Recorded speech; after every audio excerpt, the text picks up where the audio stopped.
I need to check out the new Avatar. I haven't watched it yet. I haven't seen that yet either, but Isn't it like 3 hours long?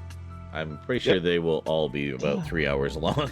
Jeez, that's a That's kind of big time standard. commitment. That's actually pretty standard length for a James Cameron opus. He's you know, ever since Terminator 2, I think. When I saw Dune, I thought it was going to be near 3 hours, but it was like 2 hours 35 without credits. Aliens actually was almost through. Yeah, 2 hours 30. Really? The new one? I thought it was a little longer than that. Yeah, it's like 2:47, but like without the golden credits, you know. Oh, I see. Like 2:35 of actual story. As soon as the credits came up, everyone just was getting up groaning like, "Oh, that was 3 hours." Yeah. People not look at these things before they go into the cinema. Well, yeah, I know. It's like, I mean, it's also it's Dune. It's like it's a long story, right? You know, and the first one was pretty close to that too. I think it's like 10 minutes less or something. But yeah. And Denise has said we will never see the deleted scenes ever. And the internet cried that day. I was really worried at the beginning because there was a guy in front of me. Oh no! Snickering away. Oh no! Did you have the popcorn bucket? You've seen the first one. You've seen the first one, right? Yes. I feel like you. Yeah. Okay. I think you popped in and out of when I was watching that. We did like I think I have a vague memory. Some Dune screenings on the Discord that week. Yeah. It's fun. So it opens in the same way as the first film. It's that weird, like, the language or whatever. Yeah. And like, just the text is like, spice is the power or something like that. The power of spice. And this guy goes, he leans to his friend and goes, spice. What? And I'm just like, you gotta be fucking kidding. That just slayed him, apparently. Yeah. So is that the one and only instance, or did he? Well, I mean, huge spoilers. There's a love scene between Timothy Chalamet and Zendaya, and he's just like, oh yeah. What was he, like 9? No, that's the thing. It is like the attitude of like a 12-year-old, but he looks about 30. Wow. Snickering and his through the friends love didn't scene seem to be joining in and the laughing either, so it was a weird one. He's just really maybe odd they weren't his friends, they were just people who sat next to him. And he kept like leaning over and trying to engage, like, spies. he just whispers to them, I want full eye contact. Oh god. Oh my god. So yes, the talk is that they're going to carry on and continue the adaptations, and it ends on a bit of a go on to so the next one would be Dune Messiah is the shortest book, so I imagine they could probably do that all in one movie. But yeah, he said it's going to be like he sees it as a trilogy, like the Oh, okay. That actually makes sense because it was Dune Messiah, and then Children of Dune. That for a long time was the original trilogy, and that's where it ended.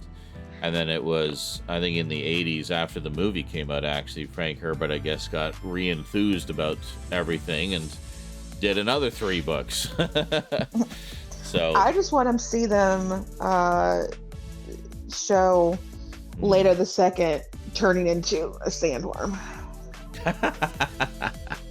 Like I just want to see them do that on the screen. Well, and spoiler, Paul becoming basically Space Hitler. Yeah. Which I understand for those who are observant and know how to read a film. There are little hints in the new one that kind of point towards things maybe not going in a particularly nice direction. Right. Definitely. Yeah. Definitely. Heavily alluded, I would say. Yes, and Dune Messiah is where they explore that, and we see what happens, and then And then finally, Children of Dune, I guess, is where it just kind of deals with the aftermath of everything. And, you know, the next generation setting things up for the future. But yeah, my understanding is that was sort of a natural leaving off point for it originally. So yeah, it'd be great to see those brought to the screen. Children, I could see them doing 2 films. Yeah. Wasn't there like a quote? I can't. It was It's like about something as along the lines thick. of. It's about as long Sorry, as go the ahead. first book. Sorry, go ahead. It was like something like a hero should not rule Arrakis or something like that. Something. Yeah, and so that's kind of like. Well, and I what's the mean, word? the Kwisatz Haderach was the product of God knows how long of deliberate breeding programs as part of the Bene Gesserit's plan to manifest a super being that they could control. Yeah. So they got that. Not quite in the way they had anticipated, but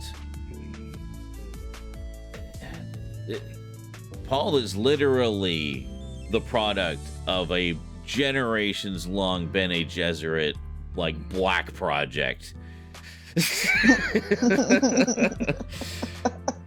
Are we sure this is good? I'm just saying, folks. It's good to question there's things. There's some funny stuff with Javier Bardem's character, because he's like, Yeah. he's convinced that Paul is like the Messiah, Mm, and like the other people are just like, oh, I'm not buying it. yeah. And he's like, no, he must be. All the signs point to him. Mhm. And then Paul's like, look, I'm not the Messiah. And he's like, see, only the true Messiah would deny his greatness. Well, that's the thing. Like the Bene Right. Gesserit is feeding these people these Yeah. stories Yeah, it's to propaganda. make them believe. Yeah, it's religious propaganda. essentially, It really makes you think about religion and wars and all that kind of stuff. When I was watching it, I was thinking, Yeah. man, this There's a lot of is the kind of shit that's subtext. been going on. Yeah, there's a lot of subtext to it that I mean, that was Oh, yeah. just Frank Herbert. He liked to, you know, play around with all that stuff, and then on top of it, having this big like ecological story. Like that's originally how it's like how Lord of the Rings started as a language project, a language exercise. This kind of started as an ecological exploration, and just kind of, you know, this big story came out of it. But yeah, there's definitely a lot of layers, and that's, I think, why those stories have endured for so long, is because they have some interesting messages in them that really make you think about stuff. Deep sci-fi, man. Ugh. I had a really great moment in that cinema experience where what's the guy's name? Fade Ruther or something? Fade Rausa originally. Ruther. Yeah. Yeah. So when Paul and him have this duel at the end of the film, Mhm. and it's a very, you know, the sound design and the score is really massive in the film. Mhm. When they fight, it just drops it all out, and it's just you just hear the Nice. hits and I'm telling you what, like I just love when looked they do around the stuff room, like that. Yeah. and it was a fucking pin drop moment. Everyone was so zoned into this fight. Yeah. There was no snickering, no rustling. It was just like I just was looking around. I just felt like this like buzz. It was fucking awesome, That's amazing. Yeah, That's I love nice. and it was a when, really good fight scene too. I was gonna say, I love when a director finds the perfect moment to do something like that. To like, oh well, let's maybe less is more. And Yeah. you know, in a moment like that, I mean, like I said, I know that I'm intimately familiar with the story. I know the scene you're talking about, but I just don't know Sure. specifically how it plays out in this version. But yeah, always a big key moment for sure. But I remember another one actually, Tron, the original Tron, which has that wonderful, almost experimental synthesizer score by Wendy Carlos. Just a fantastic score if you like classic analog synth. Now there's the famous light cycle race scene that everybody remembers. Originally, Wendy Carlos had done a score for that whole scene, like, you know, action-packed, you know, exciting score. And as an extra, I think on the Blu-ray you can see the scene with the score. But they tried it without the music, And that was a case where I think it was actually a lot more powerful without the music as well. Obviously not the same, you know, weight and subtext of the Fade Routha fight, but similar philosophy where it just kind of draws you into them racing and trying not to slam into the walls and beat the bad guys and, you know, everything. It's very exciting and fun, and all you have is, you know, the characters' dialogue, obviously, and that amazing sound design of the light cycles, which is just like ear sex to me every time I hear it. But but I've watched the scene with the Wendy Carlos track, and the track itself is great, but it does actually detract from the scene. So yeah, I see. I fucking love that shit.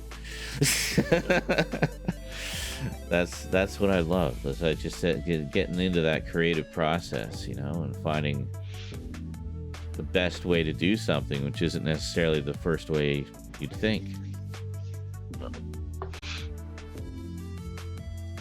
I need a smoke, and then let's go kick some ass. Okay.